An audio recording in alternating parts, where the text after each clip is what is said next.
মুখ্যমন্ত্ৰীয়ে যি কৈছে সেইটোতো সঁচা নহয়। পলিটিক্স নকৰিবা বন্ধু বুলি কাক কৈছে? এইটো জুবিনদাৰ বক্তব্যতে সেইটো সময়ত বক্তব্য চালেই হ'ব। গানটো তেওঁ কৈ থাকিলে হ'ব নেকি? তেওঁ মিছা মিছা কৈ থাকিলে এনেকুৱাতো হিটলাৰেও বহুত চেষ্টা কৰিছিলে ৰেডিঅ'ত মিছা কথা বিয়পাই সমাজত বিভ্ৰান্ত কৰিলে। হিমন্ত বিশ্ব শৰ্মা এতিয়া ডিজিটেল যুগ আৰু মানুহ পঢ়া শুনা কৰিলে, সাক্ষৰতাৰ হাৰ বহুত বেছি, জনা দৰকাৰ।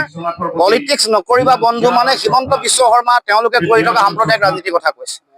আৰু বহুবাৰ কৈছে মোৰ জাতি নাই ধৰ্ম নাই ব্যাখ্যা, ভগৱান নাই ব্যাখ্যা জুবিন দাই কৈছিল। আৰু জুবিনৰ এই সত্তাটোৰ আদৰ্শটোৰ প্ৰতি ভয় খায়ে হিমন্ত বিশ্ব শৰ্মাই তেওঁৰ যিটো আদৰ্শৰ সম্প্ৰসাৰণ, আদৰ্শৰ প্ৰতি মানুহৰ যিটো ভাল পোৱা সেইটোক স্তীমিত কৰিবৰ কাৰণে যি টি কথা তেওঁ বক্তব্য ৰাখিছে।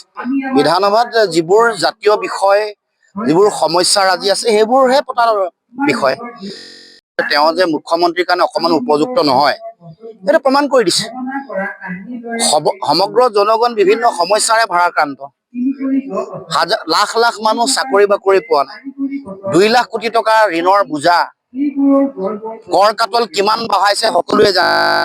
এতিয়া অসমৰ মানুহৰ জীৱন ধাৰণৰ ঘাট, ঋণৰ কথা, দুৰ্নীতি, চাৰিওফালে চিণ্ডিকেটে আসন্ন হৈ থকা সমাজখনৰ কথা পাতিব লাগে নে বেলেগ এইবোৰ পাতল কথা পাতিব লাগে?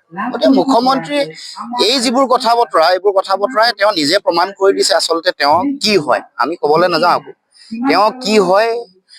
চক এইবোৰ মানে বিভিন্ন ধৰণৰ সাম্প্ৰদায়িক হিন্দু মুছলমানৰ ৰাজনীতি কৰি, টকা পইচাৰ ৰাজনীতি কৰি মন্ত্ৰী হ'ব পাৰিব, মুখ্যমন্ত্ৰী হ'ব পাৰিব, কিন্তু সময়ে তেওঁলোকক মনত ৰাখিব কি ধৰণে। বহুত এনেকুৱা অসমৰ ইতিহাসত বহুত মন্ত্ৰী হৈছে, বহুত মুখ্যমন্ত্ৰী হৈছে, কিন্তু নাম গুণ কাৰো নাই। যি ভাল কাম কৰিছে তেওঁৰ নাম আজি গোপীনাথ বৰদলৈৰ নাম আছে কাৰণ তেওঁ যুঁজিছিলে, ভাল কাম কৰিছিলে। বা বেলেগ XYZ কাৰোবাৰ নাম যিসকলে ভাল কাম কৰিছে, যিসকলে এনেকৈ সন্মানীয় বিধানসভাখনৰ সংসদৰ যিসকলে গৰিমা হানি কৰিব, ইতিহাসত সময় অতি শক্তিশালী, সময় কাকো ক্ষমা নকৰে।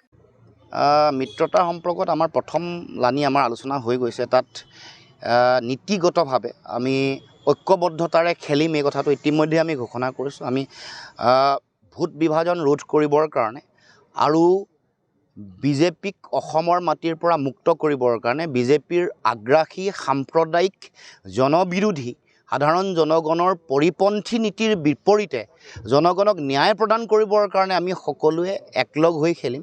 আৰু এই গোটেই একলগ হৈ খেলাৰ যাত্ৰাটোত আমি সকলোৱে পৰস্পৰে পৰস্পৰৰ প্ৰতি সন্মান ৰাখি এৰা ধৰা ত্যাগ আৰু সমন্বয়ৰ ভাৱনাৰে আমি আগবাঢ়িব লাগিব। সেইটোৱে মূল নীতি হৈছে। ছিট শ্বেয়াৰিং সম্পৰ্কত পৰৱৰ্তী দিনসমূহত কথা বতৰা আলোচনা হ'ব। সেই সম্পৰ্কত তেতিয়া আমাৰ এটা ৰূপৰেখা এটা নিৰূপণ কৰা হৈছে, কিন্তু নীতিগতভাৱে ঐক্যবদ্ধভাৱে যে নিৰ্বাচনত যুঁজ দিম সেইটো ইতিমধ্যে সিদ্ধান্ত হৈ গৈছে।